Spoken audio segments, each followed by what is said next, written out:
Madame, Monsieur, bonjour. Merci de nous rejoindre à la une de l'actualité. On revient ce matin sur l'ordre du jour de la réunion du Conseil des ministres présidée hier par le président de la République par visioconférence.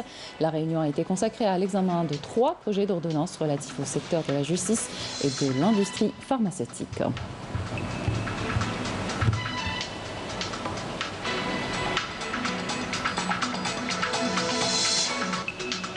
À l'ordre du jour également du Conseil des ministres, un exposé sur le secteur de l'environnement dans le cadre de la nouvelle approche socio-économique, un projet de décret présidentiel relatif au secteur des finances, un projet portant approbation de l'accord portant création de la zone de libre-échange continentale africaine a également été présenté.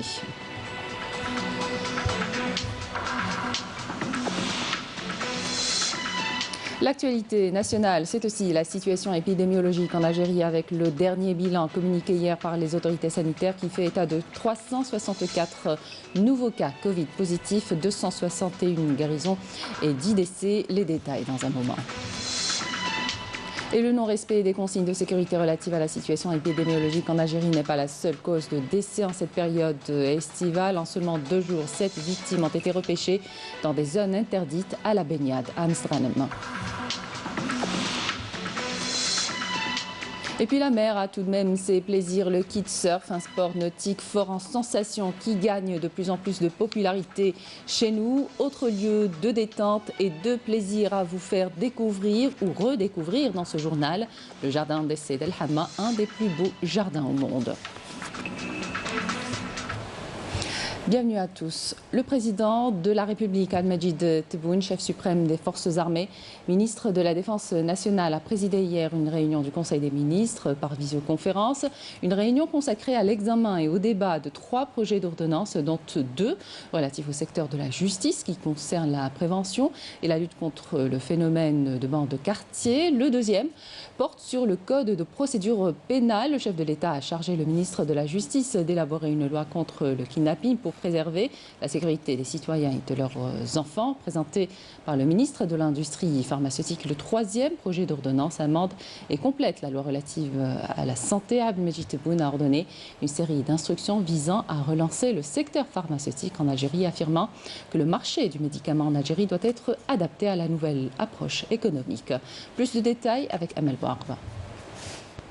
La lutte contre le phénomène de bandes criminelles de quartier est l'un des dossiers clés abordés lors de ce Conseil des ministres présidé par Abdelmajid Tebboune. Le président de la République a ordonné de lutter sans relâche contre ce phénomène qui a connu un pullulement ces dernières années, notamment dans les grandes villes, à la faveur de la faiblesse de l'autorité de l'État, d'où l'impératif de renforcer les mesures coercitives en vue de protéger les citoyens et leurs biens de ces bandes criminelles qui sèment le chaos, terrorisant les citoyens et s'adonnant au trafic de drogue tout en se servant de l'argent sale. Le président Tebboune a également ordonné d'interdire l'importation, la vente, la possession, l'utilisation ou la fabrication d'armes blanches, sabres et poignards destinés aux bandes de quartier et d'exclure les personnes condamnées, membres de ces bandes, des procédures de grâce. Il a ordonné d'instituer des mesures légales devant protéger les différents corps de sécurité chargés de lutter contre ces bandes.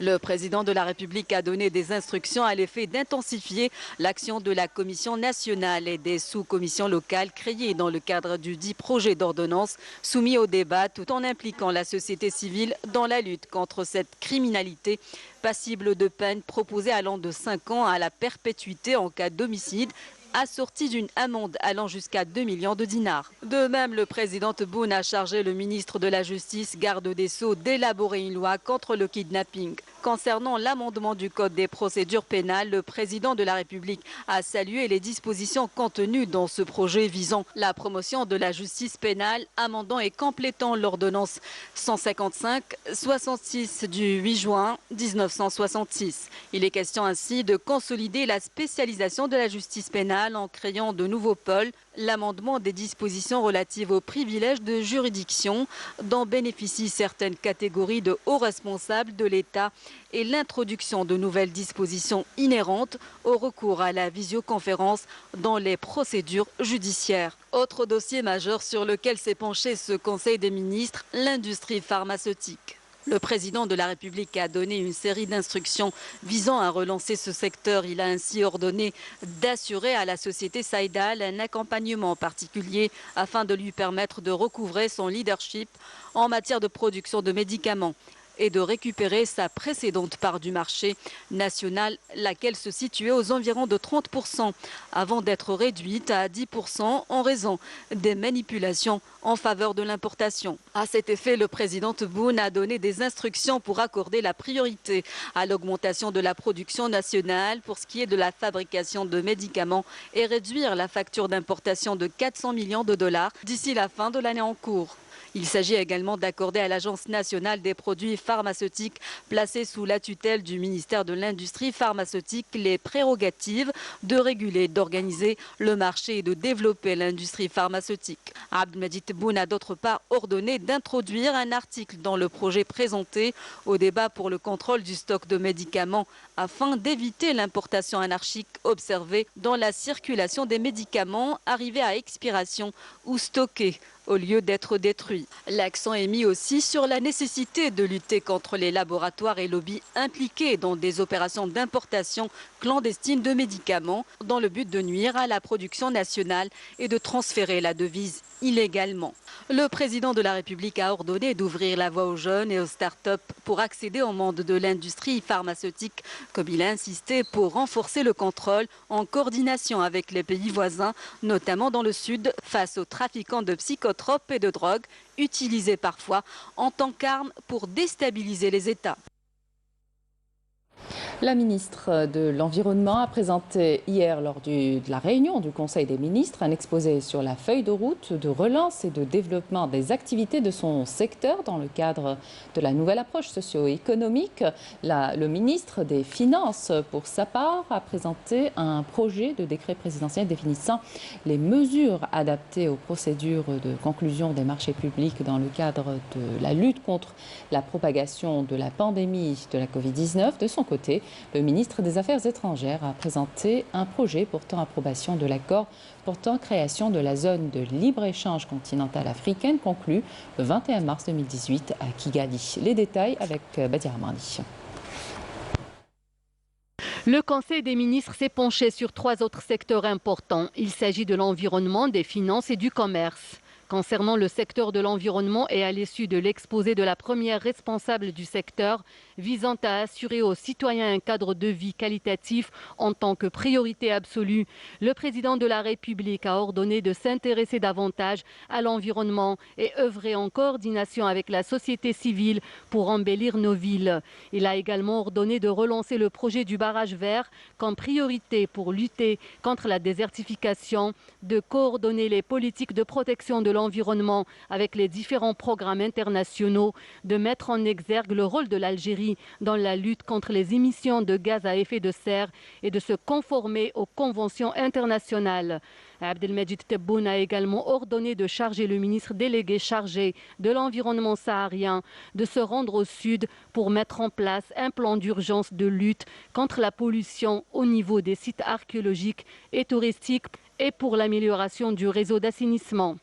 Par ailleurs, au volet finances, le président de la République a affirmé que la conjoncture exceptionnelle que traverse le pays depuis le mois de mars, du fait de la propagation de la pandémie de Covid-19, nous a amené à mettre en place un cadre organisationnel spécifique permettant d'adapter les règles d'attribution des marchés publics relatifs aux opérations programmées à cette situation inédite et de la gérer de manière flexible, rapide et transparente en vue de faciliter l'accomplissement des missions des administrations et établissements publics.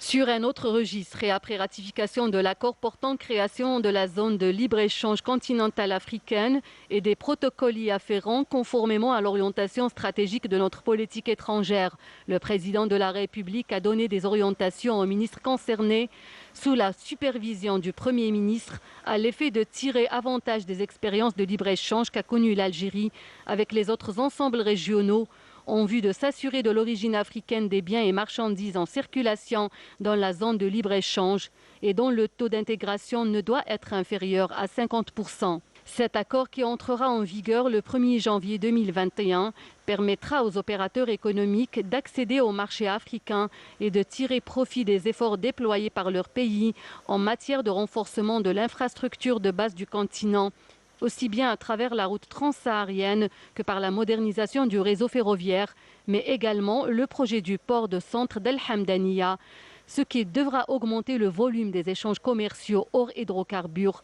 avec le continent africain, sachant qu'il ne dépasse pas actuellement 3% par an. Avant la levée de la séance, le président Abdelmadjid Tebboune a demandé aux membres du gouvernement d'être davantage à l'écoute des citoyens et de prendre en charge leurs préoccupations, tout en évitant les décisions hâtives, d'autant plus que le pays est sur le point d'amorcer une nouvelle étape politique tendant à mettre en place les fondements d'un État fort et juste où règne une véritable démocratie à même de protéger les droits et libertés et être au service du citoyen. Et puis, sachez que 4 rapports seront soumis prochainement au gouvernement par le Conseil national économique et social, le CNES, des rapports sur lesquels ont travaillé plus de 250 cadres ministériels et des sommités. Il s'agit notamment de réformes économiques encourageant le doing business en levant les blocages dont souffre l'investissement. Saïda Mayouf. Le Conseil national économique et social, récemment investi de la mission d'intermédiaire entre les opérateurs économiques et le gouvernement, remettra cette semaine 4 rapports inhérents à l'état des lieux et à la relance structurelle de l'économie nationale. Il s'agit de 4 rapports relatifs à l'état des lieux, aux objectifs et aux recommandations pour une transformation et une relance structurelle de l'économie qui seront remis au président de la République qui en a exclusivement saisi le Conseil durant la période de confinement, précisera le président du CNES sur les ondes de la chaîne 3 de la radio nationale. Le CNES œuvre dans le sens où l'atteinte des objectifs du programme présidentiel est considérée comme priorité. Priorité notamment par rapport à cette transformation structurelle, c'est-à-dire plus d'industrie, une politique industrielle basée sur la concurrence, rendre aux services publics, notamment marchands et non marchands, tout leur sens, et aussi sortir de cette crise multidimensionnelle accentuée par le déclin du prix de baril et de la crise sanitaire.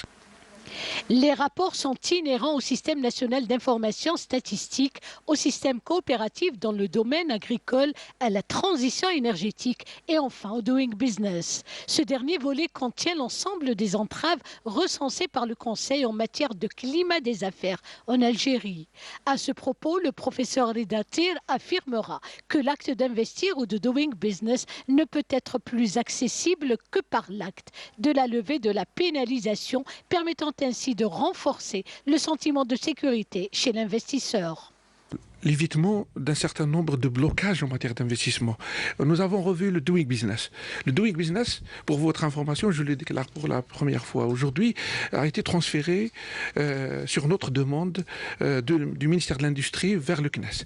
Et on voit dans le CNES le milieu naturel pour ce type de classement, là où il y a les contributeurs, là où il y a qui répondent au questionnaire de la Banque mondiale sur les 12 dimensions en fait, du doing business. Les 12 dimensions du doing business. Nous avions fait 6 sessions avec des cadres ministériels. On avait commencé à recenser tous les blocages, toutes les entraves relatives aux investissements dans le rapport Doing Business. Enfin, il est à noter que l'aspect le plus important autour duquel se sont focalisés les débats consacrés au plan de relance économique et sociale ont porté sur l'état économique, social et environnemental de la nation. Et dans le cadre du plan de désenclavement des zones d'ombre, la wilaya d'El Oued a vu ces derniers temps plusieurs projets de développement fleurir un peu partout, comme El Hadoudi et Guirat, en vue de simplifier la vie aux citoyens. Commentaire Raouf Hamouch. Plusieurs zones d'ombre dans la wilaya d'El Oued ont enregistré à leur actif une nouvelle dynamique. De nouveaux projets de développement sont lancés pour désenclaver les villages d'El Hadoudi et Guirat dans la commune de Ouarmas et aussi le village de Gour de la commune de Tigmar. Nous avons longtemps souffert du manque de transport. Nous nous déplacions à pied jusqu'à la ville d'El Oued et de Doukourt. Dieu merci, aujourd'hui nous profitons de la disponibilité du transport. Nos enfants étaient obligés de traverser des kilomètres à pied pour arriver à l'école. 4 enfants ont perdu la vie sur la route nationale. Le dernier en date était Mohamed Zellouma.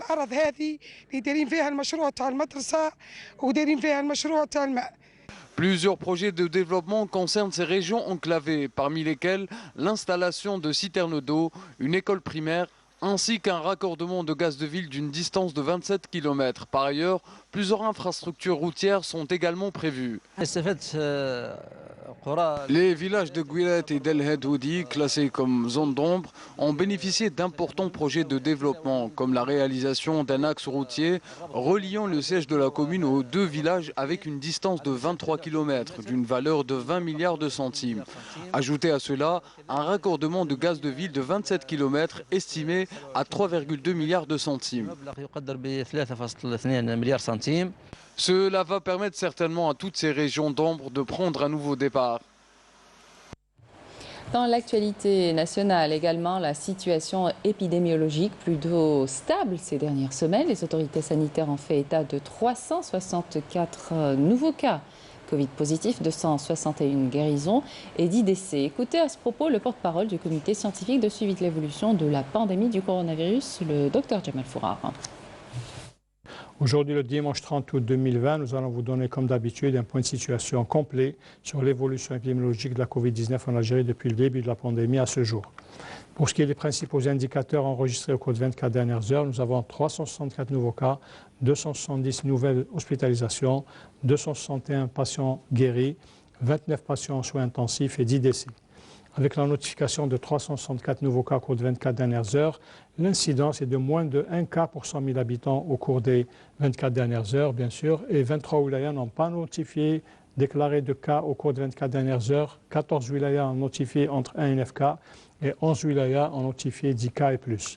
Pour ce qui est des décès, nous avons enregistré 10 nouveaux décès au cours de 24 dernières heures, rahimahumullah. Pour ce qui est des patients qui ont été hospitalisés, des patients nouveaux au cours de 24 dernières heures, leur nombre est de 270 patients. Pour ce qui est des patients guéris qui ont quitté l'établissement hospitalier à ce jour, ils sont de 30 978, dont 261 sont guéris au cours de 24 dernières heures. Pour ce qui est des patients hospitalisés en soins intensifs, leur nombre est de 29 actuellement au niveau de l'ensemble des hôpitaux au niveau national. Et pour terminer, nous exhortons notre population de rester vigilante et de respecter scrupuleusement les règles de prévention, notamment l'hygiène des mains, la distanciation sociale et le port de masque obligatoire en toutes circonstances et en tout lieu. Et le non-respect des consignes de sécurité relatives à la situation épidémiologique en Algérie n'est pas la seule cause des décès en cette période estivale. Beaucoup de jeunes s'aventurent dans des zones interdites à la baignade. En seulement 2 jours, 7 noyés ont été repêchés par les agents de la protection civile à la plage Sidi Mjdoub de Mestраnem. Des vacances qui tournent au drame pour les familles des victimes. Sid Ahmed Bouraïb. Encore une fois, nous sommes témoins d'un scénario tragique et récurrent dans le théâtre, sans les plages non surveillées de la wilaya de Mostaganem. Ici, à la plage Sidi Mjdoub, c'est la 7e victime repêchée par les agents de la protection civile en seulement 2 jours. Un jeune homme à la fleur de l'âge. Nous avons enregistré dans la journée de vendredi 6 noyades dans des zones interdites à la baignade, dont 4 dans la seule plage de Mattarba. La mer était calme lorsqu'ils se sont aventurés, avant d'être surpris par un puissant courant venant de l'ouest. Nous avons fait tout notre possible, mais malheureusement, nous n'avons pas pu les sauver. Une dizaine de personnes, c'est le nombre de noyés dans les zones interdites à la baignade, alors que les plages surveillées n'en ont enregistré aucune depuis le début de la saison estivale. Je demande aux parents d'être raisonnables et d'emmener leurs enfants dans les plages surveillées.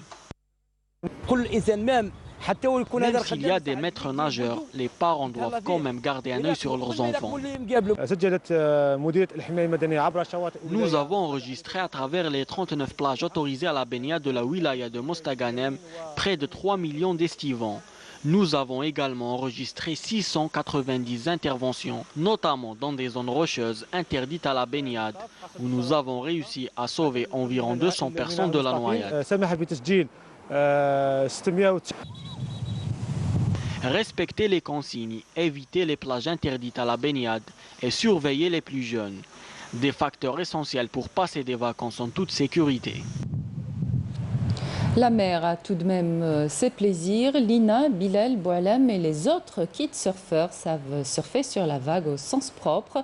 Le kitesurf, un sport nautique fort en sensation qui gagne de plus en plus de popularité chez nous. Samira Hadjamar est allée sur le spot à Sidi Frej sans pour autant se mettre au kite. Néanmoins, elle est revenue avec ces belles images. Regardez.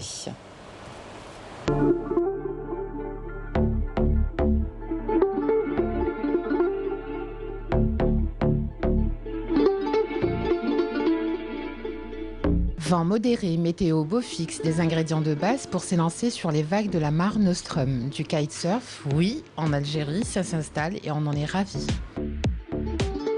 Le kitesurf en lui-même, c'est du surf aérotracté. C'est une planche de surf et on se fait tracter par un cerf-volant. Donc le cerf-volant, en anglais, c'est le kite. D'où vient le nom kite surf, c'est-à-dire on mélange le kite avec le surf. Lina, 20 ans, étudiante en sciences de la mer, est tombée dans l'eau à la naissance. Ça a été très facile parce que j'habite à côté de la mer, donc me lancer dans l'eau n'a pas été... J'ai pas hésité. Au début, je me suis inscrite à la voile, j'ai fait d'optimiste. Nous sommes en train de se préparer à l'événement qui est prochainement les Jeux méditerranéens à Oran en 2021. Donc voilà. Et Inch'Allah faire.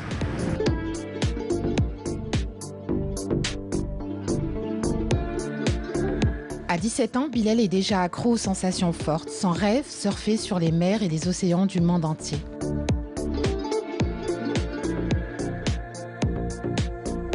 Depuis que je pratique ce sport, c'est devenu vraiment tout pour moi, ce sport. C'est une sensation unique. L'adrénaline, elle est trop puissante, vraiment puissante. C'est un sport de glisse. 4 ans de kite dans les bras pour Boualem, designer de profession. Ce sport de glisse est toute sa vie. Il aimerait qu'il soit accessible à tous.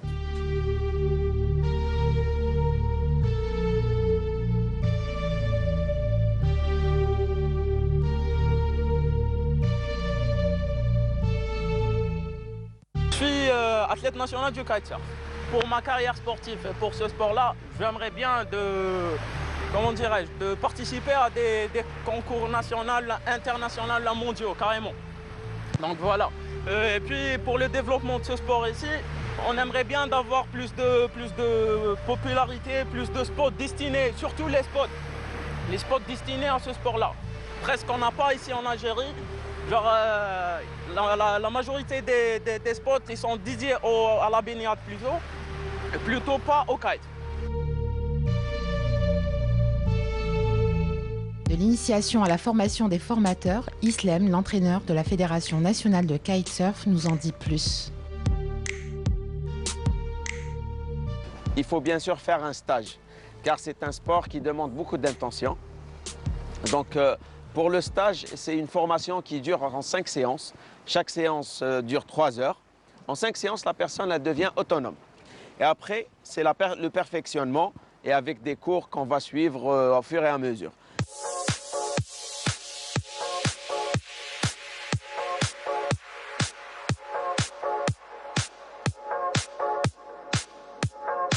Avant de prendre son envol, on l'aura compris, il faut maîtriser son aile. Plaisir et sensations fortes garanties.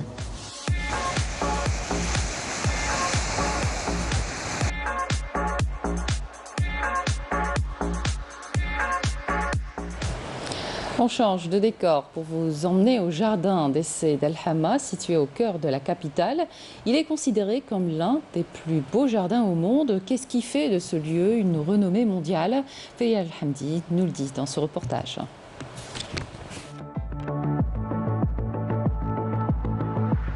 Considéré comme l'un des plus beaux sites au monde, comprenant de très rares espèces végétales.